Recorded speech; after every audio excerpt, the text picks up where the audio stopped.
Hello, everyone. Thank you very much for joining our masterclass. I hope everyone is having a great weekend.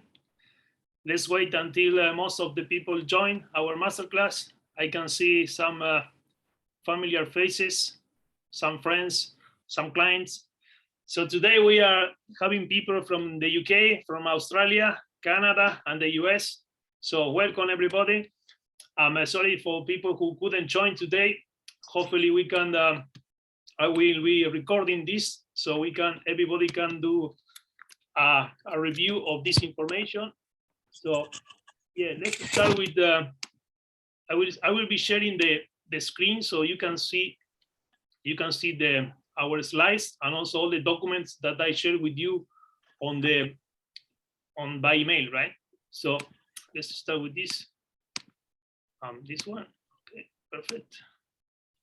First time doing a master class, right? I'm gonna be one every 2 months, and we are gonna be changing the topic, adding more complex things. I know many of you today, they have some M&A knowledge, right?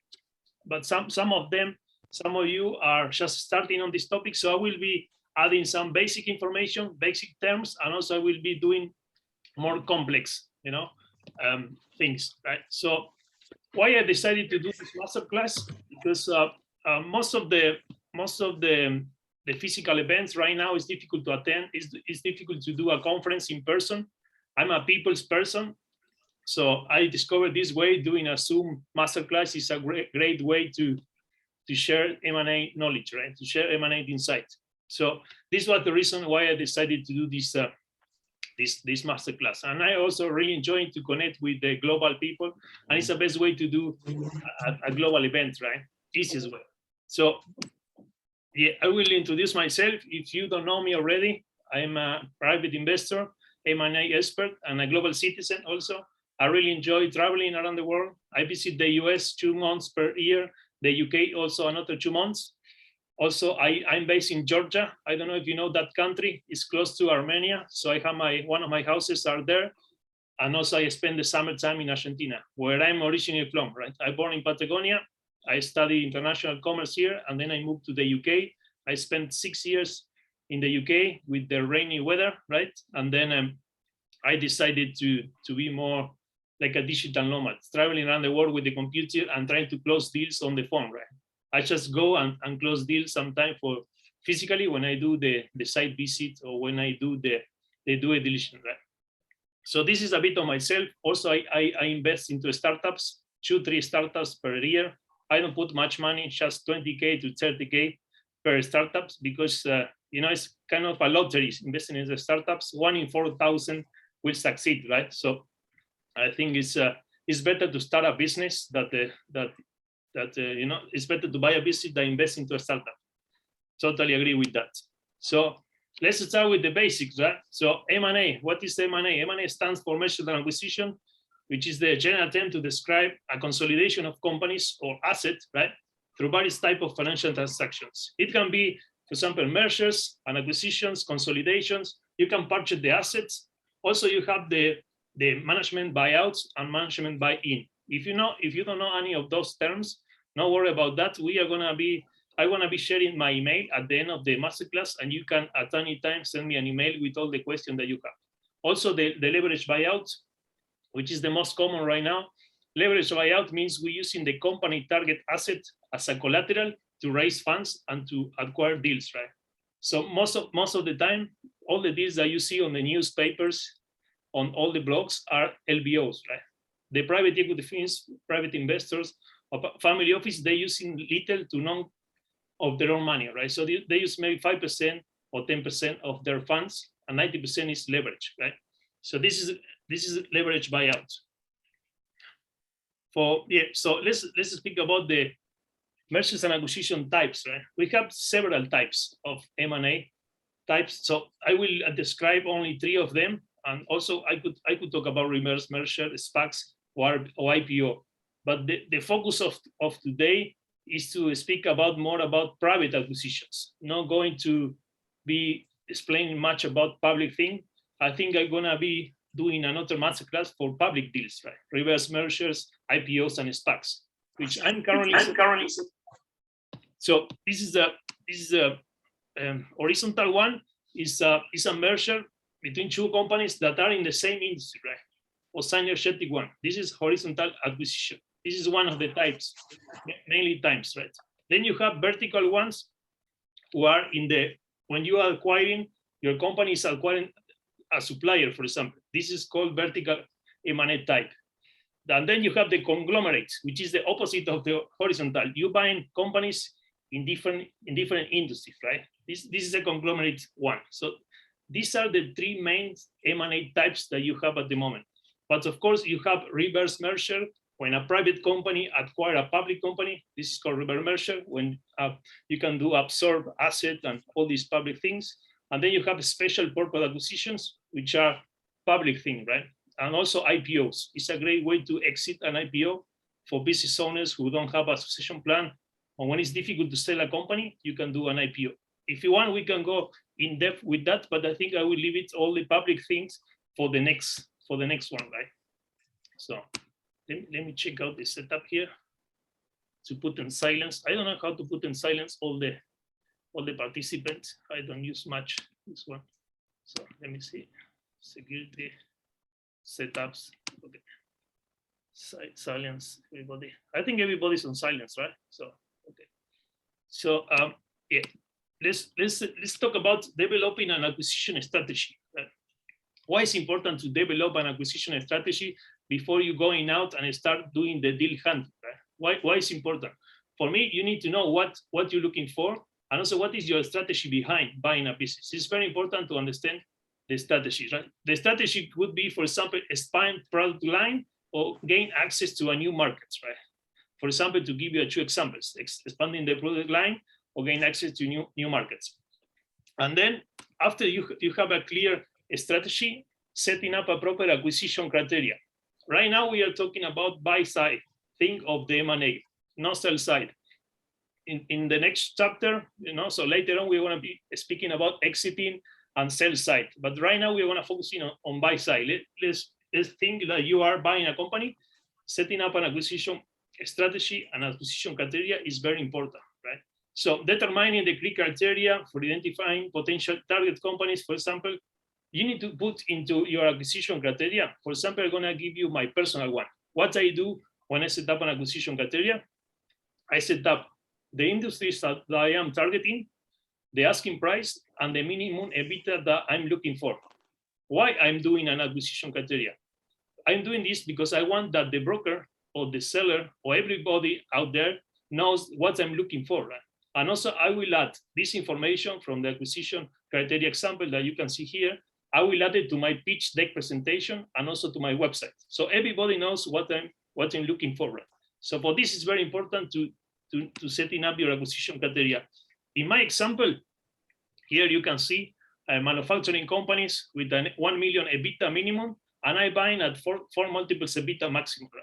This is the easiest way that I can write down an acquisition criteria, and everybody can understand this. So I buy cheap, three times, 4 times EBITDA, because my lenders network, they like this kind of deals.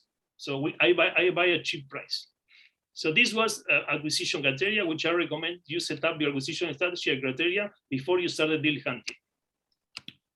Then the lenders network. Why is important developing your lenders network? Right? Lenders network are very important for you to fund deals. Right? If you are a buyer, remember we're talking about on the buy side right now for the M&A, the lenders is very important because you need to have at least 2 trusted lenders to start the deal hunting. They will do they will bring funds for the acquisition. They will check out the assets, the company target assets, to bring funds to you for putting a letter of intent or for putting a down payment, right? So which kind of lenders? I'm not talking about the traditional banks, right? They are very difficult to get in touch with, and also they will ask you they have more requirements, right? More heavy requirements like personal guarantees, which I wouldn't recommend because it's a bit risky. And also you have they will put a lien on your properties, for example. So I don't recommend to do this, right? To go into traditional banks, except you got big money and great score. You can use your banker for example, right? But I would recommend to develop your network with asset-based lenders, equity crowdfunding platform, revenue-based financing, online lenders, peer-to-peer consumer, invoice lenders, cash flow lenders, also the SBA expert. They have a very good programs. Not traditional banks, because they are easier to deal with. They're not the same with the traditional banks. Right? If I speaking too fast, no worry, I will send you this masterclass slide, so you can read it at your own time during the week or during the weekend, right? So yeah, building your strategy, building your acquisition criteria, setting up and building your lenders network is very important step before you start with the deal hunt. Another thing that people is not realizing when they buy in a business is having on board an industry experts. Right? Industry experts are people who have 10 or 20 years of experience in one industry, right? Let's say you want to buy companies into the healthcare industry. I would recommend to have a doctor or somebody who have 10 plus years of experience into the healthcare industry.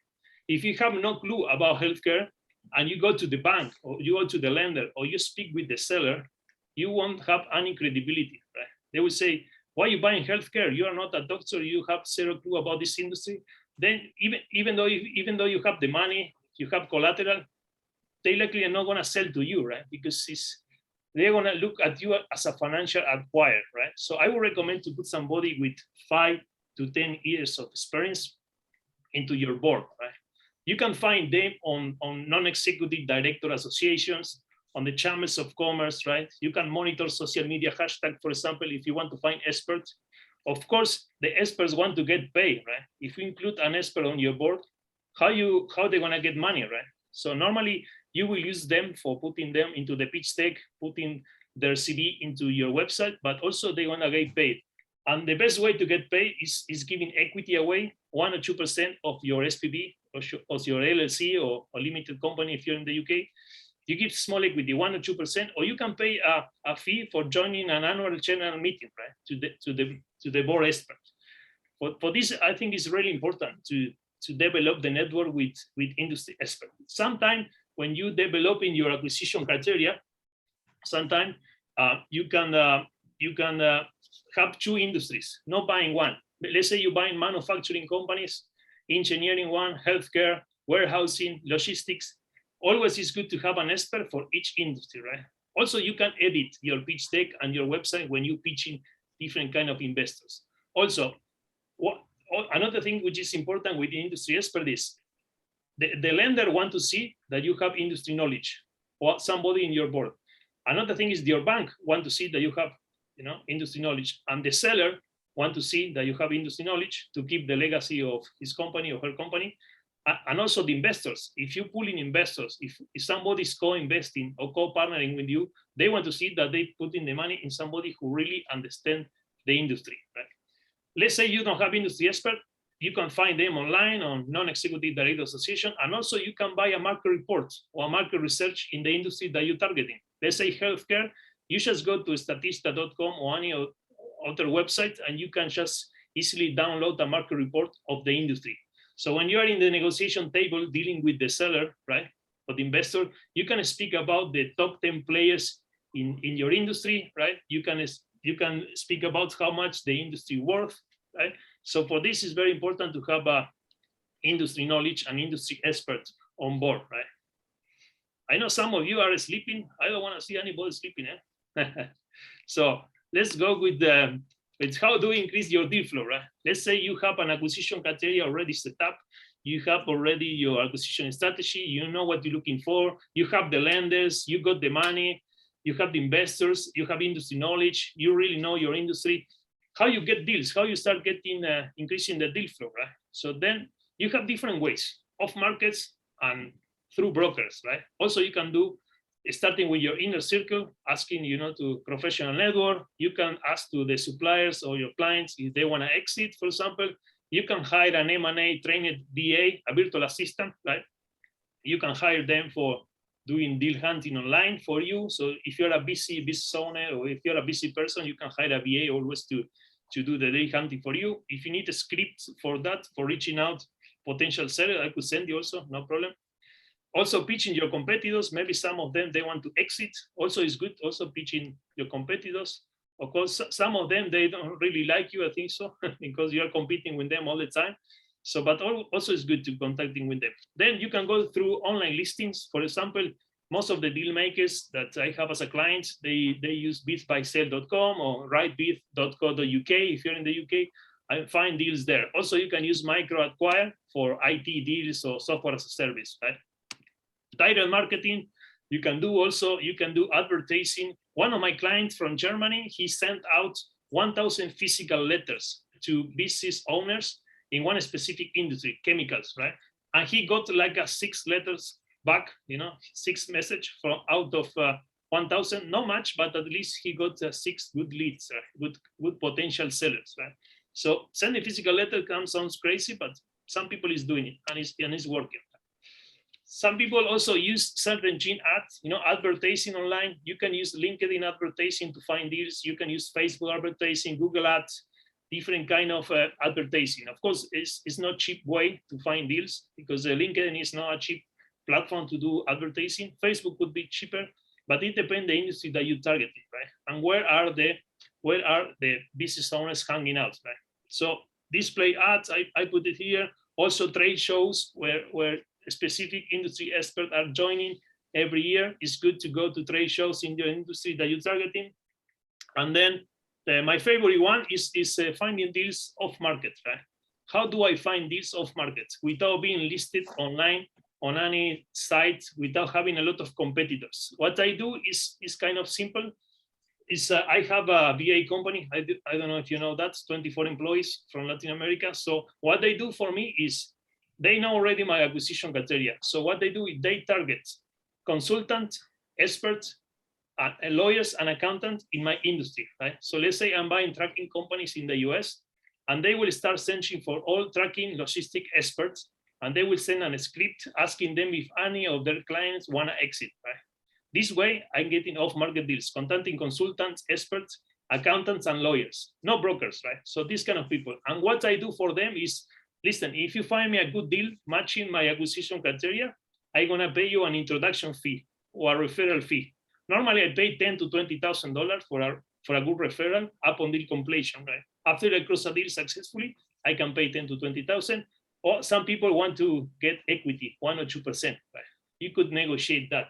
But this is a very good way to find off-market deals, and it's working very well, with me, with myself. Another way is through brokers. Right? On the documents that I shared with you that I'm using on my deal-making program, there is a folder with say 1,000 websites, Facebook group, LinkedIn groups, and brokerage firms, where you can use all this data and send an email blast to all these brokers with your acquisition criteria to gather deals, right? So this thing is through brokers. The only disadvantage with brokers is they're gonna be likely asking you for proof of funds.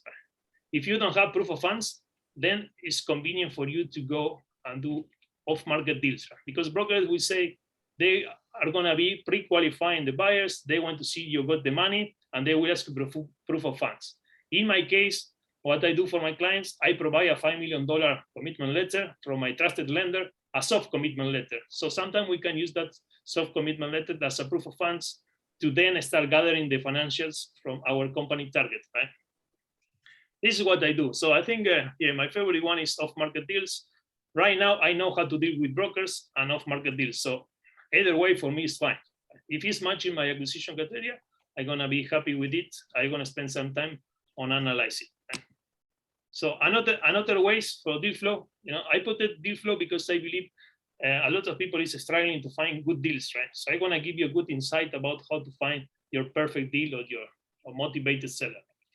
You can contact other investors. You can partnering with another deal makers. You can deal exchange, right? If one deal is not the right fit, you can pass it on to another one and maybe make some money brokering the deal. You can also contact administrator. But what I do, I don't like distressed deals, right? I help people to buy cash cow companies, cash flowing positive. I don't like debt. I don't like distressed company. So I wouldn't recommend to go that way if it's your first or second acquisition. If you are an expert on restructuring companies, if you're an expert on dealing with debt, on debt repayment, then you can take a risk, right? But of course, it's a risky thing, right? So this was the deal flow, the importance of building data room, right? So what you say, how much? Okay, somebody's asking question.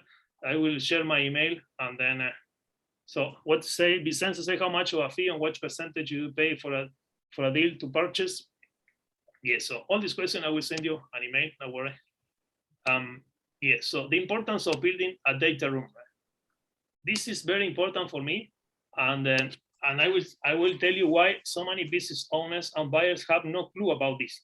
What is a data room, right? A data room is information under one folder, right? You can use Google Drive or Microsoft software to create a virtual data room, putting all the deal information in one place to easily communicate the deal with lenders, investors, buyers, and sellers, right? So data room, nobody is building a data room. You just pay to an accountant and to a lawyer to do a due diligence. But for you, for better understanding of the deal that you buy, building a data room is very important. Right? It's a lot of information exchange between buyers, sellers, investors, lenders. So I will tell you what to include into a data room, and also I shared with you already.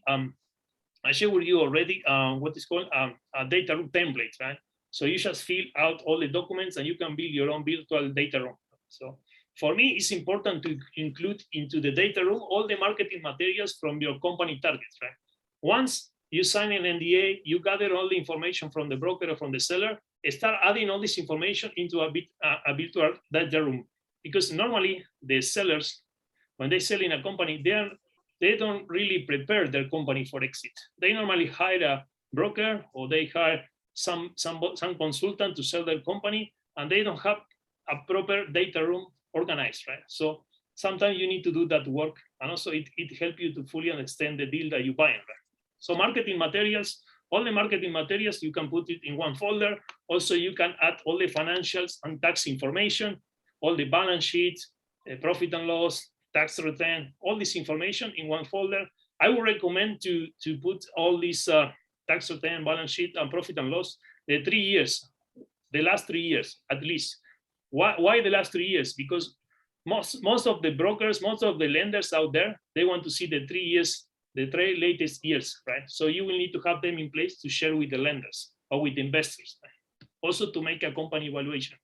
We are going to be speaking about company evaluation soon. So different ways to make evaluation and why it's important to have evaluation in place.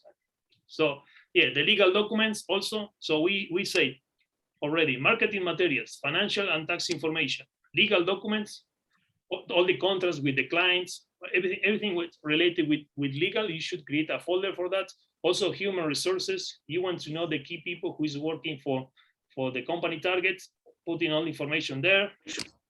Also you have private and confidential data, right? Maybe some trademark, patents, IP things, right? Also the inventory assets. Building an asset inventory is very important for you as a business buyer, right? Remember, we're talking about on buyer side. Why you want to know the asset inventory, what is included, if they got the appraisals of a real estate, if they got the valuation, if they got equipment, machinery, real estate, you want to know how much it's worth, right? So getting an asset inventory is very important because you will use the company target asset as a collateral to bring funds and to use that funds as a down payment to purchase the company. So that way you're using a lot of leverage, right? So that is very important, an asset inventory, right, for you as a buyer, right? So what else? General contracts, all the contracts, you know, this can be included in the legals, but also you can build a folder for general contracts. Also customer and vendor list, right? Another folder for customer and vendor list. This is what I do when I analyze a deal, right? I try to have in my data room, virtual data room, and my Google Drive, I have all this information from the deal target, and then I share this information with my lenders, with my private equity investors to invite them to co-partner or co-invest with me. And then everybody can see me as a professional, right? I know the deal that I'm buying, right? It's not just I contacting an investor and I say, listen, I saw this deal on businessforsale.com. Do you want to co-invest with me? This is not really a good way to communicate with investor, right? They must to see that you have somebody with this experience, you know what you're looking for, you have a proper data room, you are prepared. What I call it a qualified buyer. You want to become a qualified buyer. You don't want to be a random buyer, right, with nothing planned, right? So yeah, this is the importance of building a data room. I will share with you the templates, the data room, so you can practice and use it for your next acquisition. Right? Let's speak about how to quickly evaluate your business, right? Businesses. You want to know how much the business is worth, right? You don't want to buy expensive. You don't want to buy too low. You want to make a proper offer, a proper letter of intent. So for buying a business, you have different ways, right? I just put it here 4 ways to make a quick valuation. I'm not a certified broker, so for valuation, you will need a certified broker, right? Somebody who got the license to make valuations, some valuation expert, right? If you need one, you can drop me an email and I will do an introduction with my business valuation in the US and Canada, right? They do valuations, but mainly we have 4 ways, right? Revenue multiple, you can buy companies for their revenue multiple. So a good way to identify and to know how much it's worth, you can do by revenue multiple. Normally it can be for 0.7x to 1.5x, right? Revenues. Some industries are higher, some industries are lower. So you need to check out what is the revenue multiple in your industry. For example, marketing or manufacturing. This is revenue multiple. Then EBITDA. EBITDA is my favorite because it's very straightforward. I'm not a financial person, so for me, checking out deals from the EBITDA multiple is the easiest way that I do at the moment. Right? So I normally buy deals from 3 to 4 maximum multiples EBITDA, and then I try to sell it for a higher multiple. Right? After I pass the $10 million revenue, 10 million euros, I sell it for a higher multiple, but not before. Right? So EBITDA multiple is the easiest way. Is the earning before interest, tax, depreciation, and amortization. Also, when I see the balance sheet, I can easily make the calculation of the EBITDA. Right?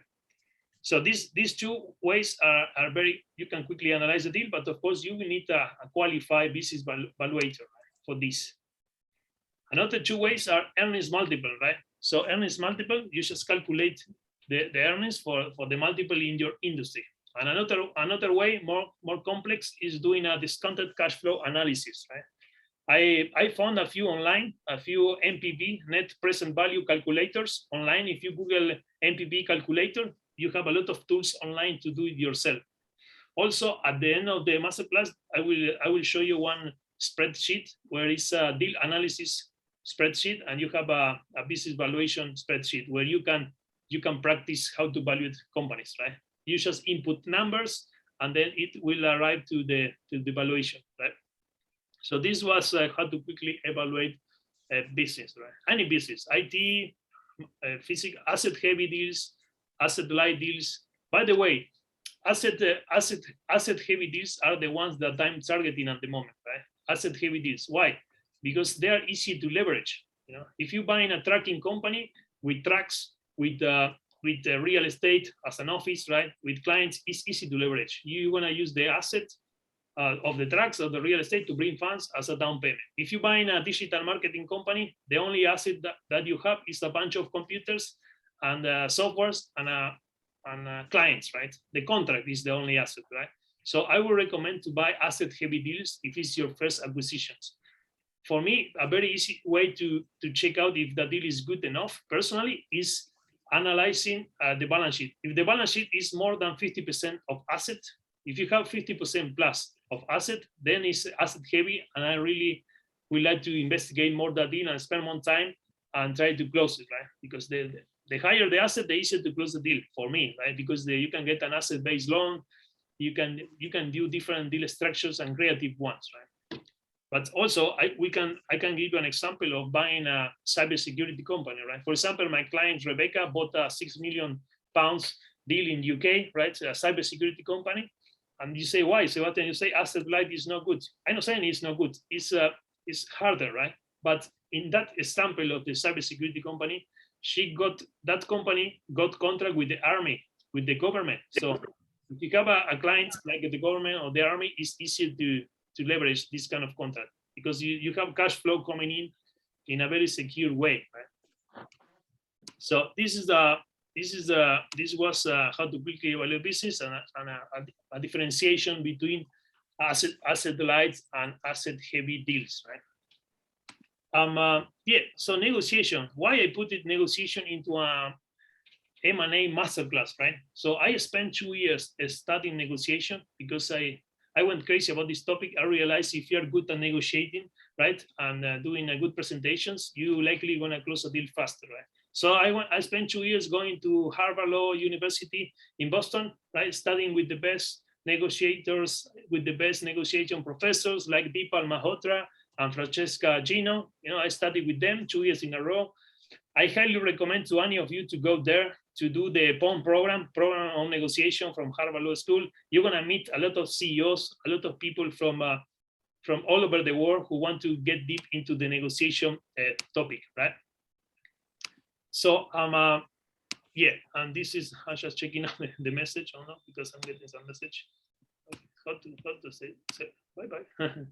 I will answer the questions at the end of the masterclass, so we don't waste time on the presentation, right? So how to prepare for a negotiation checklist, right? I sent you a negotiation checklist. I shared with you already on the program documents, on the masterclass documents. You're gonna have there a negotiation checklist that I took it from Harvard Law School, but I adapted to the M&A space, right? So you can use it for every deal that you're analyzing, and you will find very interesting questions that you need to ask yourself before entering the negotiation table. Right? For example, what do I want from this negotiation? You need to list it. What do you want, right? Are there cultural differences that we should prepare for? It's not the same dealing with an American, with a British person, with somebody from Europe, from somebody from Middle East, some Arab countries, some people from India or Africa. You need to understand who is behind this deal, right? Also, where should the negotiation take place, right? The location. Right? So being prepared for the negotiation is very important for the M&A, for the M&A career, right? So you want to know as much as you can about the other parties, right? Where they are from, right? And also what you want to achieve from this negotiation. And having different scenarios, right? Different scenarios. So here you have a lot of questions. I don't want to lose time reading all of them because you will get these slides. I will share it with you during the week. Another extra tip I added here is make sure you are negotiating with the decision maker. Sometimes we are negotiating with the wrong person. And they are not the decision maker. Sometimes during the business buying process, you can spend a lot of time with the wrong people. They are not the decision takers, so don't waste time to the wrong people. Try to understand who is the decision maker, or ask them who is the decision maker, who has the last decision, right, on this matter, right? So don't waste time with the wrong people. So this is the question that you have, and then I will share with you the negotiation checklist preparation, so you can prepare for each negotiation. Okay, so here we have an acquisition example. Let's chat a little bit about this tracking company. Yeah, so let's chat about this.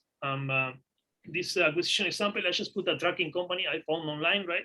It's an asset heavy deal, as we've been chatting already. So asset heavy deals means 50% of the company must be full of assets. On this company, you have an asking price of $4.8 million, cash flow 1.2 million, and a gross revenue 9.5. Of course, it's asking price. They're asking for this number, but doesn't matter. It's going to be the price that you are paying, right? In that case, how you can buy this established tracking company without risking your own money or using other people's money or investors' capital. In this case, let's say we offering 4.5. Instead of the asking price, we offering 4.5. Is needed 32% for the down payment, and also is needed 450K. So 10% of the deal is needed as a skin in the game. Normally, in most of the deals that you will like to proceed with the acquisition, they will ask you for seasonal funds, or they will ask you for skin in the game. Normally, it's 5 to 15%. So let's say it's 10% in this case, so it's 450K needed, right? Plus, so 32% are needed for down payment, and 450K needed as a skin in the game. So that 10%, if you don't have it, you can bring an investor on board, right? And you can give 15% equity in exchange, right? So that is good. They put 10% and they get 15% in equity. So I will explain you how the investor will make money on this deal. Right? On this case, this company has 14 company-owned tractors, right? So you can use all these assets, for getting an asset-based loan for up to $1 million, right? And the rest could be paid in a 3 years balloon. Normally, we buy in deals with a 2 to 4 years balloon, right? And the sellers are okay with that. Of course, not all of them. Some of them, they want all the money up front. Right?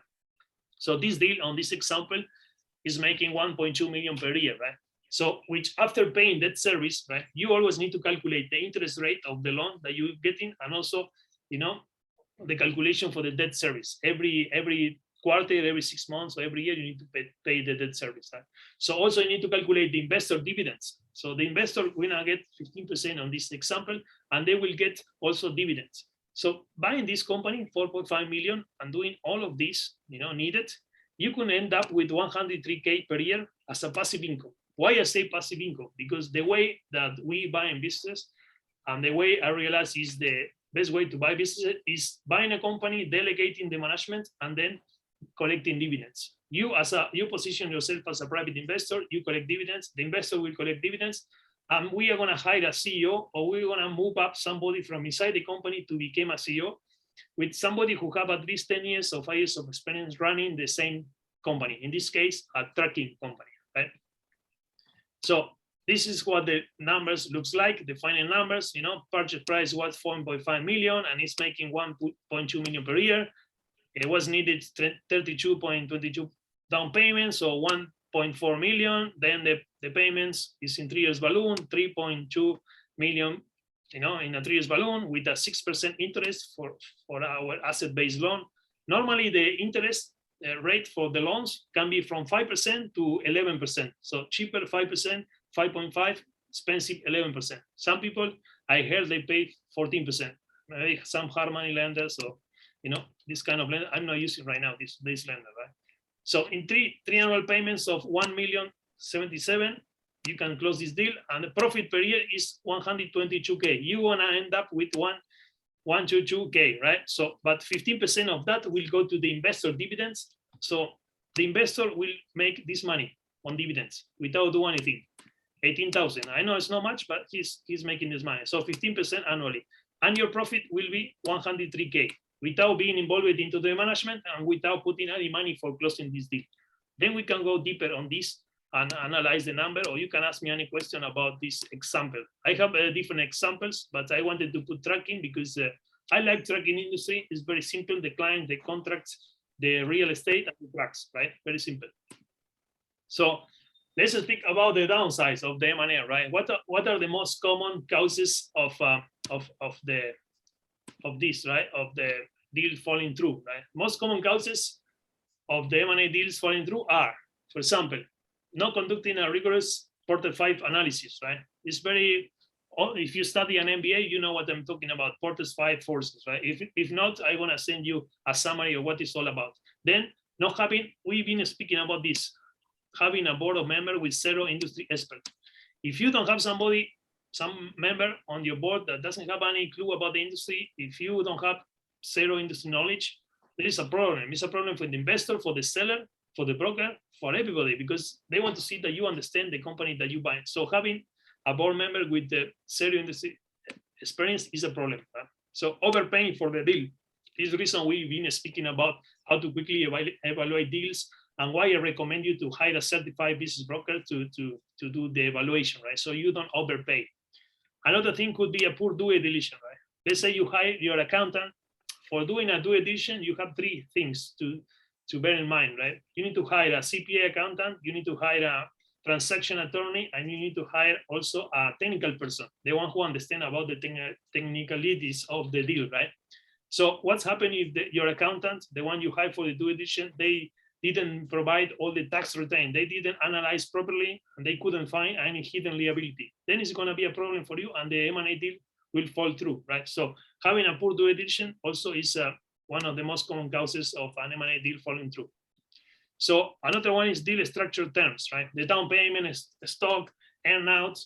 Another one that is not here, but I will tell you my honest feedback as usual is you will spend a lot of time when you hire the wrong lawyer, the wrong accountant. They are very slow response. I like to work with people who work fast, who can send me an answer maximum 48 hours. Right? On the M&A space, when you have so many competition, so many bidders, you need to move fast. You need to submit a letter of intent as soon as possible. So if my lawyer is too slow, I would like to replace.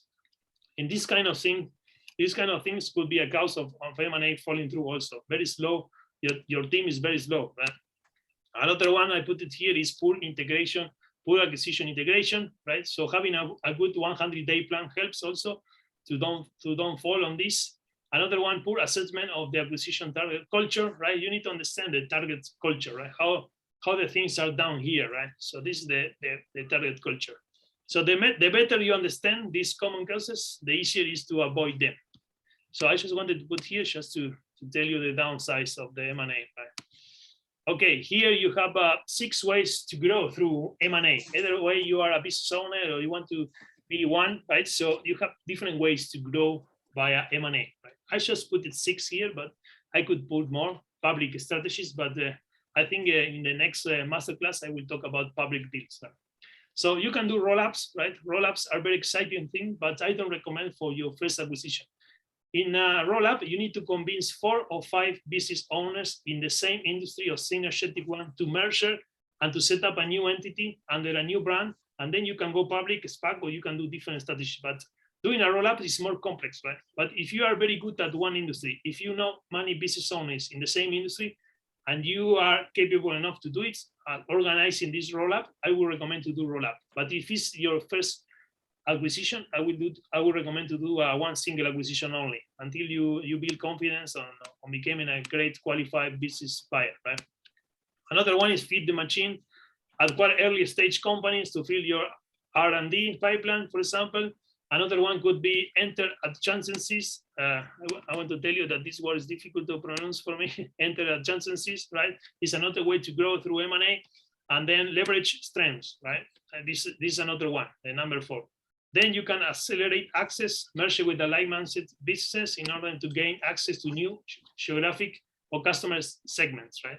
What I do, which is very cool in terms of M&A, I realize, for example, business owners from Latin America, Africa, Southeast Asia, there's very difficult to find a buyer with 20 million or $10 million, right? So a great way for exit, what I do for them is I set up a holding company in a first world economy. It could be Miami or Delaware, Nevada in the US, or London, UK, or Sydney, Australia, or Toronto, Canada, right? I set up the holding there. So the company from Latin America, for example, became a subsidiary. And that way you can use the holding company in the US, for example, as to raise funds, to list it, right? And to sell it through the broker network. You're selling a company now as an American company with subsidiary in Africa, Southeast Asia, or Latin America. This way is easier, right? In my personal experience, it worked very well, transforming companies in subsidiary and setting up the holding in a first world economies. Right? It also can increase the company valuation. It's not like I'm a genius and I discovered this process. I just copy what Deloitte, BDO, and the big firms are doing with billion-dollar deals. And I use the same principle to do it with companies from $5 million to $20 million, right? Okay, this is the buyer side, right? Buyer side. Let's speak about the sell side, right? What's happening when you want to sell your company, right? How to create an exit plan. If you're wondering how to sell a company, also if you're buying companies, it's good to understand the process of exiting your company, right? So, you know, planning for a sale of small businesses maybe seem daunting, but you need to be ready, prepare the data room, right? Most of the business owners, they don't have a data room. They have no clue what it's about. So preparing a data room and preparing a potential buyer list is relevant to sell your business for a higher ticket, also getting a valuation done. I'm gonna explain you what is needed, right? On these 6 simple steps. So defining an exit strategy, you need to have an exit strategy. You want to go public, you want to sell to your competitor, you want to be acquired by a private equity firm or family office. Building a data room, I've been speaking a lot about data room today, but I think it's very important. What is your business worth? We're gonna speak about also the 4 ways to quickly evaluate a deal. And then key value drivers that increase your maximum exit. It's called Scripted by Christian Hack, you know, a colleague of mine, M&A colleague. So, and then what to do with the money from the sale, for the sale of your business. What happens when you sell your business? What you're gonna do with the money, right? So I will tell you why I use that question to when I do the first meeting with the seller, right? I will tell you just soon. So exit strategy, right? Developing an exit strategy would be, you know, common types of exit strategy include IPOs, strategic acquisition, or management buyouts, or management buy-in, right? You can do both. This is setting up an acquisition strategy is important, right? So then who you need to sell your company. If you want to sell your company faster, you need a team of advisors. Which kind of advisor? You need an M&A professional or an M&A lawyer transaction, right? You need for the NDA, LOI, share purchase agreement, or stock purchase agreement, all the legal due diligence. You will need the CPA accountant also for preparing tax return, profit and loss, balance sheet, and also for the accounting due diligence. And you will need the M&A advisor, right? Somebody who can find you the right potential buyer. Right? So for mobilizing the information, organizing the transaction, here are all the things that an M&A expert could do for you.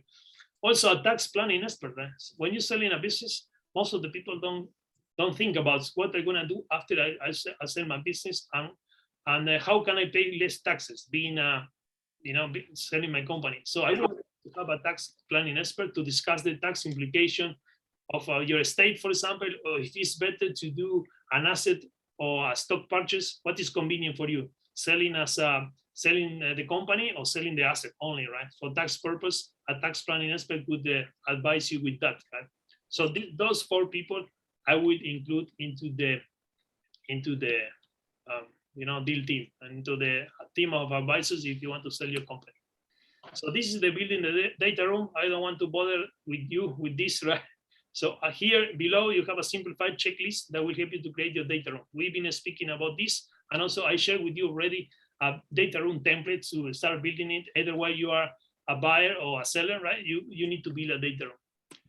Here, what is your business worth? We've been speaking also about that. I would suggest you, if you're selling your company, to make evaluation with a valuation expert or a licensed business broker. If you need one, I could introduce you one in the US or Canada, UK or Australia, right? So these are the 4 ones that we've been speaking: earnings multiple, discounted cash flow analysis, revenue multiple, and EBITDA 1. Okay, here are, what are some of the top factors that make a company high valuation? Of course, you want to sell your company for the highest ticket, right? So you could do a few tricks to increase the company valuation. One could be go public. One could be setting up the holding in a first world economy. One could be, for example, here a route down 4, like leverage, right? So the valuation is important factor to increase the valuation is leverage. The diversified clients, if you have different kind of clients, also make the company solid, right? Also product differentiation and adoption with high margin. It can help you also for increasing the value, and also the intangibles, right? Which I do, I speak a lot about the intangibles because for me it's very important to have the trademarks of the company, the IP, intellectual property, and building a proper data room. All these digital assets are good to have it in place and will increase the valuation, right? Here is what the Christian Hack sent me, which I think is very cool, and I wanted to include it on this masterclass. The 8 key value drivers that increase your maximum exit, right? He called it scripted because each capital letter, So the S for structure and processes, cash flow, revenue, reliability, independence, right? So if you're independent from your suppliers, from your customer, and from your employees, your company will worth more, right? Also potential and growth. If you have potential and growth, your company will have a higher valuation. Also adding tech innovation will make your company more valuable. Also exchangeability of the owner, right? This is very cool thing because if you cannot replace the owner of the business, then the business will worth less, right? So you need to work on this, on exchangeability of the owner, right? And also the D for disability with non-tangible assets. So this is a good concept. So I wanted to add it here so you have a better idea of value drivers. Right? Here, what you do with the money? Okay, we speak about this, right? So if it's better to do, an asset purchase or doing a share purchase, also the tax planner could explain you about the estate planning, gifting, trust, or asset protection, right? So it's important, this question, because when I go and visit it, when I do a physical viewing, right, and meeting the business seller for the first time, I like to ask, what do you want to do after I became the new owner? Or what do you want to do after you sell this company? If they don't have an answer, it's a red flag for me. Right? It's a red flag as a buyer. I say, why he doesn't plan this? Could be because he don't know how to exit, or could be he's just playing around with the several buyers and he's too emotionally attached with the deal. He don't want to sell. Right? He's not really motivated. So for me, it's a red flag. I want to really understand why they want to sell and what they want to do after they sell the business. So this question I ask most of the time. So, okay, so here is the masterclass documents I share with you by email. If you haven't got it, no worry, I can resend to you. All the documents I sent are the deal making templates, deal analysis, global family office, all the websites, and I will show you here. I think everybody can see this. So as you can see, here are all the documents. These documents I share also with my global clients, right? People who is starting into the M&A space, people who is actively buying, or people who want to grow by M&A, right? So NDA templates, you know, NDA and LOI are the most common documents that we use in all the time as business buyers or when you sell in a company. The NDA is to disclosure information, right? So the broker or the seller will make you sign an NDA to you start gathering all the financial or start sharing any information to protect the information, protecting the data. The LOI is when you make an offer, right? When you show interest of a company, right? Then you have memorandum of understanding, which is very useful for doing roll-ups, right? So everybody's understanding the same. So you sign a memorandum of understanding between 4 and 5 business owners, and everybody's in the same page. We are gonna do this together. So together we are stronger is the slogan for this, right? For the roll-up, right? Then I share with you here an introduction fee agreement, right? This is the one I'm signing with brokers, I'm signing with consultant and expert that bring me off-market deals. I pay them an introduction fee agreement, 10, 20,000, and 1-2% of the deal, right? Equity. These are the questions to the sellers, right? Form. On this one I use when I go and do the first meeting with the business buyer or seller, right? I prepare myself and I ask all these questions to the seller to fully understand why they're selling and what they want to do after the sale, and a lot of key questions that you should ask. So check out this one for the first meeting. Also, I share with you a Rolodex of lenders, broker financials. You can check out later on which one is convenient for you for your acquisition criteria. UK's bank directory. All my VAs build this database so you can use it freely. Global family office database, family office in London, UK. I add all this data for you, so maybe in the future you can co-invest and co-partner with all these people. If they are in the same industry of you, they are gonna welcome your emails, right? But if you are buying healthcare company and you contact a tracking investor, then it's the wrong people, right? You're gonna waste time. So private equity firms in New York, private equity firms in Texas, we build this data, which is cool to have it, right? And then there is the negotiation preparation checklist that you could use to prepare yourself, you know, for every negotiation. This one I took it from Harvard, and then I adapted to the M&A space, so you can use it freely. Then you have the due diligence checklist. When you do a preliminary due diligence, it's good to have all these checklists to see the company got all the checks done, right? Then the company pitch deck, where you can add your acquisition criteria, the board of members, right? You share your acquisition strategy, your acquisition criteria, and the team of the board of members, right, into the pitch deck. And then you share the pitch deck with investors, lenders, buyers, sellers, with everybody, right? So M&A pipeline, you will add them all the deals that you have in a pipeline to have all the information organized. The teaser, right? What is a teaser or what one pager? I know some of you already know because it's a basic information, but some of you maybe don't. A teaser, a one pager is just a summary of the deal, right? With the key numbers, location, industry, and EBITDA number, for example. But it's not much details on it. So the broker or the seller will send you a teaser. If you're interested, you need to sign an NDA or you need to show proof of funds, and they will disclose all the financial information like tax return, profit and loss, etc. Then you have a cool wealth database here. You have a business valuation calculator. You have also a deal analyzer. These two are cool to put numbers, right? So check out the listing online and practice this one on your free time to quickly analyze deals and do evaluation, right? By yourself. Always I recommend a certified business broker or a valuation expert to do it, but you can do it yourself also, right? Investor templates. Always is good to communicate to the investor in a good way, right? So the best way to communicate, I realized, was using this investor template to invite them to co-invest and to co-partner with me. And then you have the M&A data room checklist, the one we've been speaking a lot today. So you can check out here, you know, all the information that you need to add to have a proper data room checklist, and then share it with the lenders, with investors, with your partners, with everybody. Okay? Here I share a quick folder, a quick how is the process of buying a business, so you can have an overview what it's like buying a business, right? You already got an overview what it's like selling a company, but here is a good one for how to buying a business, right? And the last one is the database that we have with 1,000 online places to find deals, right? So here you have 700 plus brokers in the US, UK, Australia, and Canada, where you can find deals and you can share your company pitch deck to them to gather deals.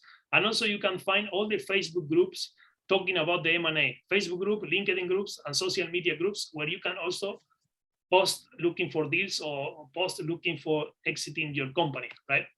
So this is basically all the documents that we using as a deal maker. Either way, we buying a company or we selling a business, right? As a deal maker, we need to get familiar with all these documents, right? Of course, it's a lot of information if you are getting started on the M&A, but always it's good to have somebody who have more experience on M&A transactions on board, right? To make it easier and smoother for the first deal, right? So yeah, so let's go back to this. What is come here? Okay, here is my email, my corporate email. That I encourage you to put all the questions that you may have, right? Because I want to provide as much value as I can with my masterclass, right? This is the first one I did, right? So I wanted to put some of my knowledge with the private acquisitions that I have. I wanted to share with you, and I think it's I hope you enjoyed this, right? And I hope you could write me all the questions that you have about this topic, which is I love the M&A. This is what I do for a living. I buy companies myself. I mentor people on this company. I coach people on this. I help business owners making $5 million per year on revenue to grow by M&A. I do public deals also in Sweden, right? In London, in US, right? So if you have any question about the M&A, please let me know. If you think I need to improve something, I'm very open because this is the first time. I'm sure I made a lot of mistake. Also, I'm not familiar much with Zoom calls. So please let me know what I should improve, what you want to learn more. And if you're interested, send me some suggestion for making a good a masterclass next month or in 2 months. I will be making a new one, adding new topics, right? So everybody can repeat and do it the same. Or also we are going to be inviting more people to join. So yeah, I want to say thank you very much. I really enjoy having most of you here. I can recognize some faces out there, and then yeah, it was awesome to chat with you. Let me know, send me an email please, and I will reply as soon as I can. Thank you very much for joining. Have a nice weekend. Okay guys, thank you. Have a nice weekend. I will send you the recorded video. I really enjoy having all of you here. Yeah, all right, cool. I see so many familiar faces. And then, yeah, I really enjoy having you here. I will send all this recorded video to you and to all the people who couldn't join today. Thank you.